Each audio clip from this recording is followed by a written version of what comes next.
کہ امین تو ہے اور صداقت کی آبرو تو ہے. امین بھی تو ہے، صداقت کی آبرو تو ہے. تو پہلے کردار. پھر دوسری بات، اللہ تعالیٰ نے اپنے محبوب علیہ الصلوۃ والسلام کو اپنا مطلق نائب بنا کر، اپنا محبوب اعظم بنا کر، ویسے ہی سارے انسانوں کے بارے میں کہا وَإِذْ قَالَ رَبُّكَ لِلْمَلَائِكَةِ إِنِّي جَاعِلٌ فِي الْأَرْضِ خلیفہ، میں زمین میں اپنا نائب بنانے والا ہوں. لیکن حضور علیہ السلام تو محبوب ہے نا، حضور کی نیابت تو محبوبیت کے درجے پر فائز ہے. تو رسول پاک کو رب کریم نے اس طرح کا بنا کے بھیجا کہ حضرت عبداللہ ابن رواحہ رضی اللہ تعالیٰ عنہ بیان فرماتے ہیں کہ اگر حضور کوئی معجزہ نہ بھی دکھاتے، نبی کریم علیہ السلام سے کوئی اعجاز لوگ نہ بھی دیکھتے، تو محبوب کا تو چہرہ اس طرح کا تھا، لوگوں نے دیکھتے جانا تھا اور کلمہ پڑھتے جانا تھا. لیکن باوجود اس کے میرے رسول پاک کا اعجاز یہ ہے، کمال یہ ہے کہ حضور کبھی اشارہ کر دیں تو چاند 2 ٹکڑے ہو جائے، کبھی دعا مانگ دیں تو ڈوبا ہوا سورج واپس آ جائے، کبھی محبوب گزرنے لگے تو پتھر آپ پر سلام پڑے، کبھی حضور پہاڑ پر چڑھ جائیں تو پہاڑ وجد میں آ کر جھومنے لگے. محبوب کا کبھی نماز پڑھاتے ارادہ بن جائے تو اللہ تعالیٰ قبلے کا رخ ہی تبدیل فرما دے. کیا خوبصورت سوچ ہے اور کیا نظریہ دیتے ہیں بریلی کے امام. فرماتے ہیں اجابت کا جوڑا عنایت کا صحرا دلہن بن کے نکلی دعائے محمد، اور اجابت نے جھک کر گلے سے لگایا بڑی ناز سے جب دعائے محمد. دیکھو خدا کی رضا چاہتے ہیں دو عالم، خدا چاہتا ہے رضائے محمد صلی اللہ تعالی علیہ وسلم. اور ایک مقام پہ فرماتے ہیں نائب دست قدرت پہ لاکھوں سلام، نائب دست قدرت پہ لاکھوں سلام. تو اللہ تعالیٰ نے نبی پاک صلی اللہ تعالی وسلم کو جو اعجاز. پھر ایک اور بات، حضور امی ہے. دنیا میں آ کر محبوب نے کسی سے پڑھا ہی نہیں. میرے محبوب نے جتنا پڑھا ہے رب کریم سے ہی پڑھا ہے. الرحمن علم القرآن خلق الانسان، رحمان نے قرآن سکھایا پھر انسان بنایا. اللہ تبارک و تعالیٰ کی بارگاہ کرم سے حضور نے لیا. رسول کریم امی ہیں، یہ بھی حضور کی نبوت پر ایک بڑی دلیل. دیکھو ایک ہوتا ہے کوئی آدمی بچپن سے کسی چیز سے شغف رکھے اور جب اس کی عمر بڑی ہو جائے تو کہتے ہیں اس کا تجربہ بڑا ہو گیا ہے. یہ پہلے کوئی شعر کہتا تھا، کوئی ادبی جملہ کہتا تھا، تو اب اس کی یہ کام کرتے کرتے عمر بڑی ہو گئی ہے تو رسوخ حاصل ہو گیا. 40 سال کی عمر مبارک تک نبی کریم نے ایک شعر بھی نہیں کہا. حضور علیہ الصلوۃ والسلام نے کبھی کوئی ایسی بات، ویسے تو حضور کی ہر بات حکمت والی، لیکن جس کو عرب کے لوگ اپنے لہجے میں شاعری یا اپنے لہجے میں ادب کہتے تھے وہ حضور نے بیان نہیں فرمایا. لیکن جب 40 سال کی عمر میں اعلان نبوت کیا تو پھر بڑے بڑے فصیح و بلیغ، بڑے بڑے سیانے. تو فیل بن عمر کہتے ہیں کہ اس شخص کو بھی میں نے دیکھا جسے بڑا ناز تھا اپنی فصاحت اور بلاغت پر، اور جب وہ حضور کے پاس آیا اور اس نے آ کے کچھ باتیں کی تو محبوب خاموشی سے سنتے رہے، اور جب وہ چپ کر گیا تو میرے کریم نے صرف سورہ فاتحہ پڑھی. کبھی اٹھتا تھا، کبھی بیٹھتا تھا، کبھی غور کرتا تھا، کبھی دائیں جاتا تھا، کبھی بائیں جاتا تھا. پھر کہنے لگا بتاؤ نا کلام کس کا ہے؟ فرمایا اس رب کا، اس رب کا، اس رب کا جس کا میں رسول بن کے آیا ہوں. نبی کریم صلی اللہ تعالی علیہ وسلم امی ہیں، لیکن حضور نے کائنات کے رازوں سے پردے ہٹا دیے. نبی کریم نے جینے کے سلیقے بتا دیے. حضور نے ہر شخص کو اس کے مقصد حیات سے آگاہ کر دیا. نبی کریم علیہ السلام نے وہ فلسفہ حیات بیان کیا کہ لوگوں کو صرف جینے میں ہی مزہ نہیں آیا، مرنے میں بھی مزہ آنے لگا. لوگ آگے بڑھ بڑھ کے جانیں پیش کرنے لگے، اپنی اولادیں قربان کر. جو فلسفیوں سے کھل نہ سکا اور نکتہ وروں سے حل نہ ہوا، وہ راز ایک طیبہ والے نے بتلا دیا چند اشاروں میں. محبوب کریم امی ہیں، لیکن حضور نے اس طرح دنیا کو سکھایا، اس طرح دنیا کو پڑھایا، اس طرح حضور نے علم کے چراغ اور دیپ روشن کیے کہ قیامت تک جسے روشنی ملے گی نا اسے صرف دروازہ مصطفیٰ سے ملے گی، اسے رسول کریم علیہ السلام کے در دولت سے ملے. کچھ لوگوں نے کہا کہ اپنے پاس سے آیات بنا کے لاتے ہیں. اپنے گھر میں بیٹھ کے دعوے کر لینا تو کوئی مشکل کام نہیں نہ ہوتا، سارے لوگ ہی کر لیتے ہیں. بلکہ وہ ہمارے بزرگ کہا کرتے تھے خیالی پلاؤ پکائیے ٹکی ہو کدے بھی کاٹ نہ پائیے، کیونکہ کون سا پیسوں کا ڈالنا ہے، زیادہ ڈالیں آپ اور زیادہ ڈالیں. بہت سارے لوگ ہیں آج بھی، کچھ لبرل ہیں بیچارے، کچھ دین بیزار طبقہ ہے، وہ کہتے ہیں جناب ہمیں تو جدید باتیں بتائیں، ہمیں تو نئے اسلوب کے مطابق لے کے چلے، ہمیں تو او بھائی سن، میرے نبی پاک علیہ السلام نے فرمایا میرا قرآن کبھی پرانا نہیں ہوگا، اسے پڑھ کے دیکھ، اس کی جدت کا حسن دیکھ، یہ تو کھلا ہوا باغ ہے، تو ایک دفعہ اس کے قریب آئے گا تو خوشبو ملے گی، دوسری دفعہ آئے گا تو اس سے زیادہ تازی ملے گی، ایک دفعہ پھل کھائے گا تو مزیدار ہوگا اور دوسرا کھائے گا ہو سکتا ہے شکل ملتی جلتی ہو لیکن ذائقہ بڑا نرالا ہوگا۔ تو تو صحیح نا، جب کچھ لوگوں نے کہا یہ خود سے بنا کے آیات لاتے ہیں تو فرمایا وَإِن كُنتُمْ فِي رَيْبٍ مِّمَّا نَزَّلْنَا عَلَىٰ عَبْدِنَا فَأْتُوا بِسُورَةٍ مِّن مِّثْلِهِ، اگر تمہیں کوئی شک ہے اس میں جو ہم نے اپنے بندہ خاص میں نازل کیا ہے تو تم بھی اس جیسی ایک آیت بنا کے لاؤ۔ اور چلو چیلنج کھلا دے دیا، فرما وَادْعُوا شُهَدَاءَكُم مِّن دُونِ اللَّهِ،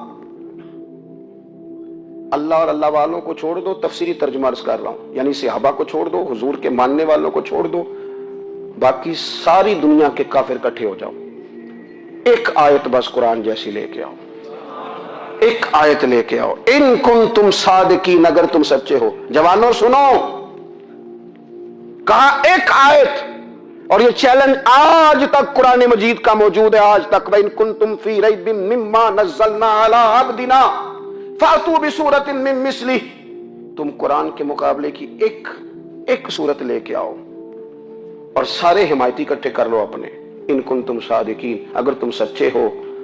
جواب تو ادھر سے آنا تھا نا، لیکن کائنات کے رب نے جواب بھی خود دیا، فرمایا فَإِن لَّمْ تَفْعَلُوا وَلَن تَفْعَلُوا، اگر تم نہ لا سکے، اور فرمایا تم لا سکتے بھی نہیں، اگر تم نہ لا سکے اور تم لا سکتے بھی، نہ خنجر اٹھے گا نہ تلوار تم سے، یہ بازو میرے آزمائے ہوئے ہیں، وَلَن تَفْعَلُوا، تم لا بھی نہیں سکتے، فَاتَّقُوا النَّارَ الَّتِي وَقُودُهَا النَّاسُ وَالْحِجَارَةُ، پھر اس آگ سے ڈر جاؤ جس کا ایندھن آدمی اور پتھر ہے، اُعِدَّتْ لِلْكَافِرِينَ، بنائی کافروں کے لیے، بنائی مومنوں کے لیے تو رب نے جنت بنائی ہے، اُعِدَّتْ لِلْكَافِرِينَ، یہ دوزخ اللہ نے کن کے لیے بنائی ہے؟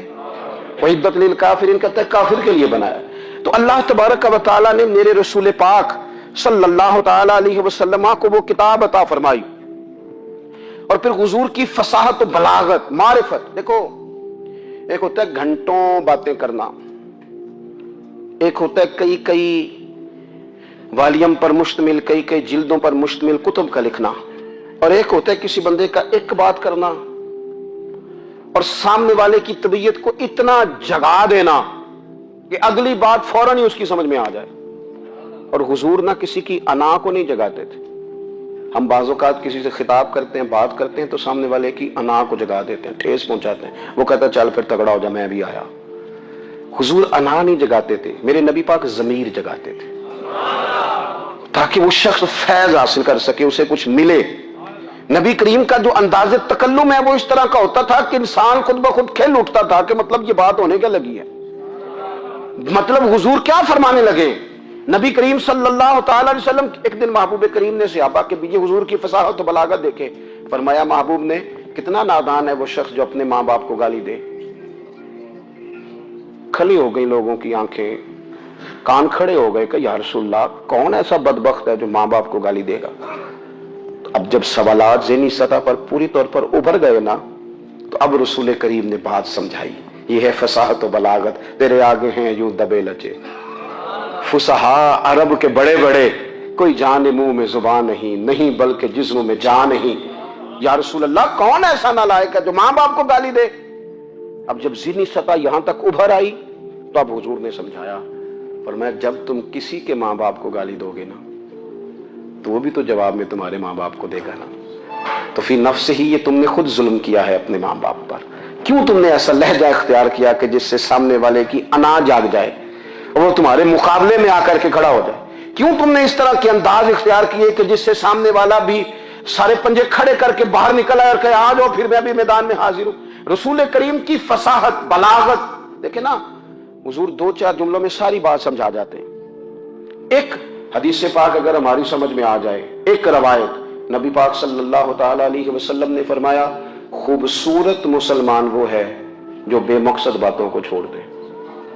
لو اس سے پوری زندگی سجائی جا سکتی ہے، ایک جملے سے پوری زندگی سواری جا سکتی ہے۔ کوئی لمبی چوڑی باتوں میں جانے کی ضرورت ہی نہیں. کہا خوبصورت مسلمان یہ ہے جو بے مقصد باتوں کو چھوڑ دے, لا یعنی باتوں کو.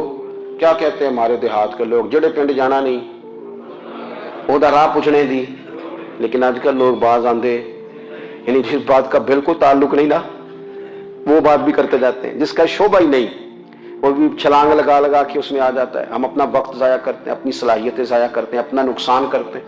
ہم اپنا کام صحیح کر کے نہیں کرتے اور دوسری ساری دنیا کو ٹھیک کرنا چاہتے ہیں.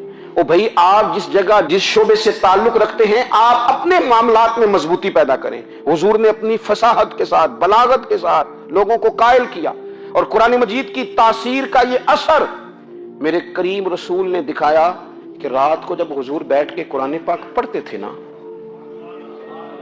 جب یاسین والے نبی خود یاسین کی تلاوت کریں, جب طٰہٰ والے محبوب خود طٰہٰ کی تلاوت کریں, غور کرو نا, جب مدثر والے محبوب خود ان جملوں کو ادا کریں, یعنی جن کے بارے میں آیت آئی ہے جب وہی یہ آیت پڑھیں کہ انا اعطیناک الکوثر, یعنی جن کا ذکر ہو رہا ہے جب وہ یہ بات کریں کہ یا ایھا النبی انا ارسلناک شاہدا ومبشرا ونذیرا لتؤمنوا باللہ ورسولہ وتعزروہ وتوقروہ وتسبحوہ بکرۃ واصیلا, جن کے بارے میں آیت آئی ہے جب وہ یہ کہہ رہے ہوں کہ ورفعنا لک ذکرک, جب وہ کہہ رہے ہوں والضحیٰ واللیل اذا سجا, ذرا اس کیفیت کو دیکھیں جب محبوب خود پڑھ رہے ہوں, اور جو حضور پر آئی ہیں اس کا ذائقہ, اس کا لطف, اس کا انداز بھلا کیا ہوگا.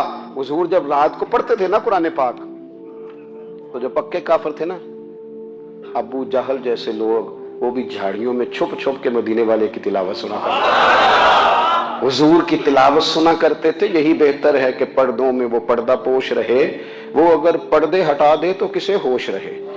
رسول کریم علیہ السلام کی تلاوت کا سننا, قریب جانا, یہ اعجاز ہے. حضرت فاروق اعظم کہتے ہیں میں طبیعت کا بڑا ڈاڈا تھا, مزاج کا بڑا سخت تھا, زندگی ہمیشہ ڈٹ کر گزاری, باتوں پر کھڑا رہنا آتا تھا, پر جب میری بہن نے مجھے چند آیتیں سنائی نا تو میں تڑپ ہی گیا. گھروں آیا سا مار مقامنے نو, ہن مینو مار دے لے چلو, اوے مت عمر دی عمر برباد ہو جائے جتھے عمر سوار دے لے چلو. یہ اعجاز ہے رسول کریم صلی اللہ تعالی علیہ وسلم پر نازل ہونے والی کتاب کا. پھر حضور نے خبریں دی, نبی پاک نے خبریں دی. حضور نے فرمایا روم فتح ہوگا, وہ ہوا. نبی کریم علیہ السلام نے فرمایا شام فتح ہوگا, تو شام فتح ہوا. فرمایا ایران فتح ہوگا, تو ایران فتح ہوا. سراقہ بن مالک کہتے ایک گاؤں پر بھی مسلمانوں کی حکومت نہیں تھی, ایک گاؤں پر. حضور مکہ مکرمہ سے نکل رہے تھے, مدینہ طیبہ تشریف لے جا رہے تھے, ابھی راستے میں تھے, میں 100 سرخ اونٹوں کے لالچ میں معاذ اللہ حضور کو گرفتار کرنے پہنچ گیا. محبوب نے حکم دیا, حضور کا معجزہ میں نے آنکھوں سے دیکھا, میرا گھوڑا زمین میں دھستا چلا گیا, میں نے معافی مانگی, حضور نے معاف کر دیا. میں نے سمجھا اچانک ہو گیا ہے. یہ منوانا بھی بڑا مشکل کام ہے. شجر و حجر پہچان گئے, انسان کی نظروں میں شاکی رہا. یہ کچھ ایسے لوگ ہیں جن کو منوانا توبہ توبہ, ماننے کو تیار نہیں, دیکھ دیکھ کے بھی ماننے کو تیار ہے نہیں, ماننے کو تیار ہی نہیں. کہتے ہیں کہ میں نے پھر چاہا آگے بڑھنا, تو پھر زمین کے اندر میرے گھوڑے کے پیر دھنسنے لگے, پھر معافی مانگی. کریم تیرے معاف کرنے کی ادا پہ بھی قربان جائیں. یہ نہیں فرمایا کہ تو بار بار یوں ہی کرتا ہے, فرمایا معافی مانگتا ہے, جا میں نے معاف کیا.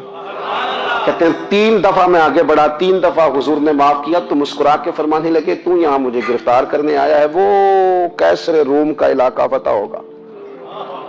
وہ کنگن جو پہنتا ہے نا ہاتھوں میں, بادشاہ کے کنگن معروف ہیں, وہ تیرے ہاتھوں میں آئیں گے.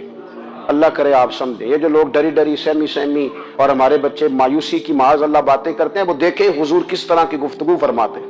ابھی ایک گاؤں پر بھی اسلام کی حکومت نہیں, لیکن حضور کا خبر دینے کا انداز. کریم فرمانے لگے وہ کیسر روم کے جو کنگن ہوں گے وہ تیرے ہاتھوں میں آئیں گے. جناب سراقہ بن مالک فرماتے ہیں کہ میں مسلمان ہو گیا, حضور کا وصال ہو گیا, کنگن نہیں آئے. حضرت ابوبکر صدیق کا وصال ظاہری ہو گیا, کنگن نہیں آئے. جناب عمر کا دور آ گیا, سراقہ بوڑھے ہو گئے. کوئی بندہ پوچھتا نا کہ اب تو عمر ڈھل گئی ہے, زندگی کا پتہ نہیں, کہنے لگے نہیں میں نہیں جاتا, جب تک کنگن نہیں آتے اسرائیل کوئی نہیں آئیں گے, کیونکہ ساڈے نبی دی زبان ساڈے واسطے قرآن. جو دن کو کہہ دیا دن ہے تو دن نکل آیا، جو شب کو کہہ دیا شب ہے تو رات ہو کے رہی، اور خدا نے ان کی زبان کو وہ اختیار دیا جو نکلی منہ سے ان کے وہ بات ہو کے رہی۔ اور فاضل بریلوی کا تو انداز ہی پھر انوکھا ہے نا، وہ تو کہتے ہیں وہ زبان جس کو سب کن کی کنجی کہیں، جس کو سب کن کی کنجی کہیں، اس کی نافذ حکومت پہ لاکھوں سلام۔ کہنے لگے نہیں آتے حضرت اسرائیل، فکر نہ کرو، بوڑھے ہو گئے تھے، نکلنا گھر سے بند کر دیا تھا، حضرت عمر کا دور تھا، کنگن آ گئے۔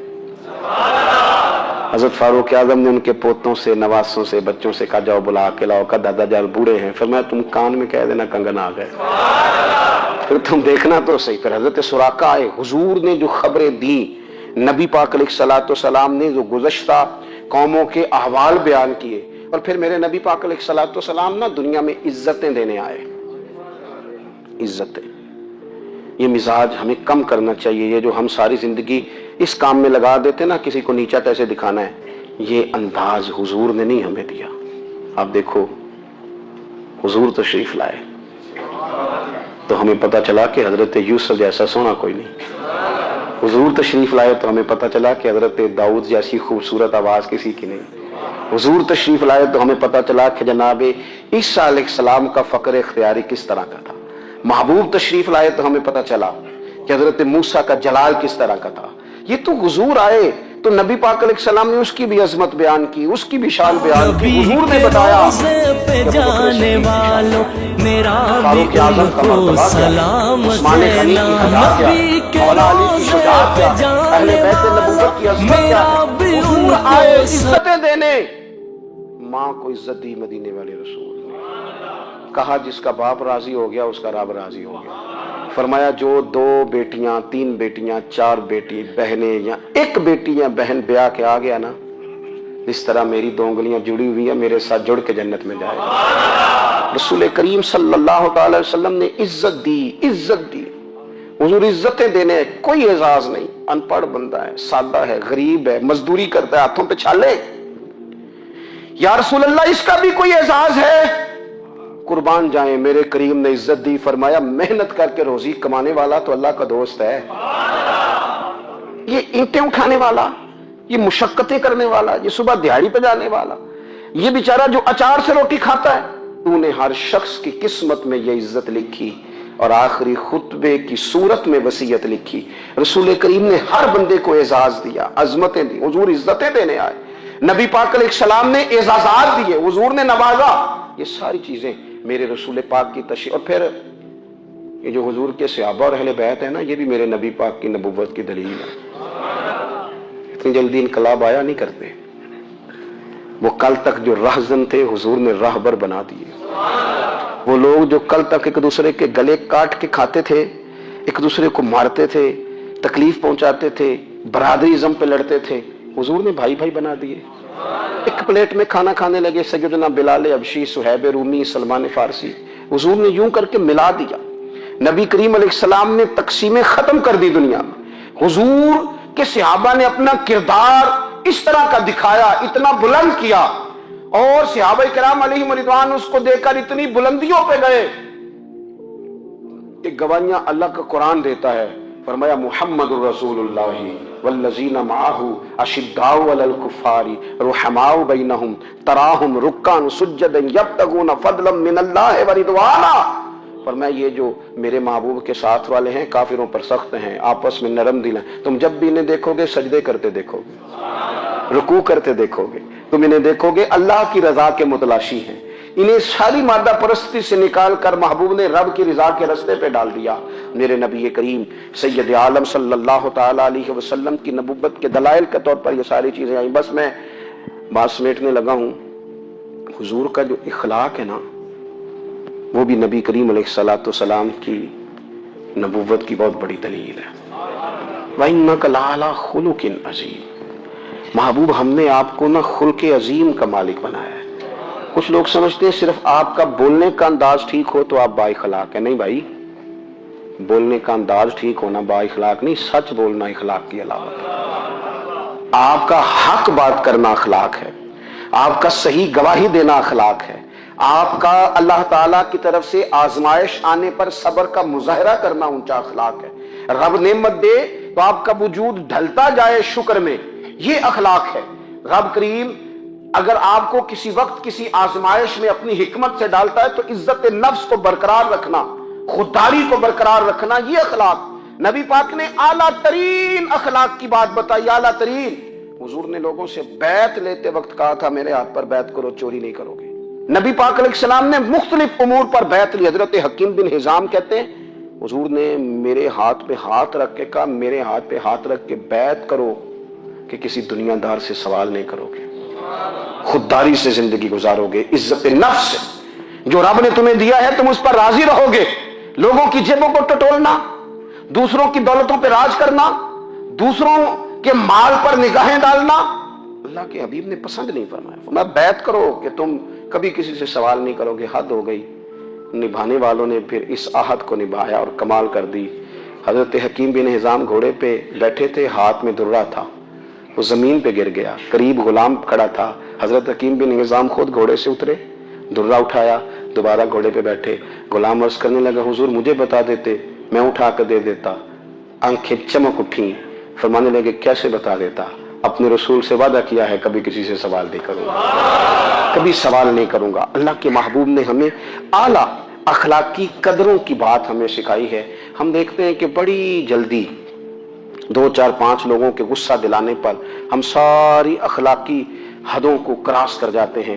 دوستو ہمارا ایک ویژن ہونا چاہیے، ہمارے ذاتی رویے بڑے معتبر ہونے چاہیے، لین دین کے معاملات کے اندر مسلمانوں کو بڑا صاف ستھرا ہونا چاہیے۔ ہمیں اپنی معاشی زندگی میں روزمرہ کے معاملات میں ہماری توجہات کا مرکز صرف اللہ رسول کی ذات ہونی چاہیے۔ رب کریم نے اپنی حکمت سے کسی کو کتنا دیا ہے یہ اس کی حکمت کے تقاضے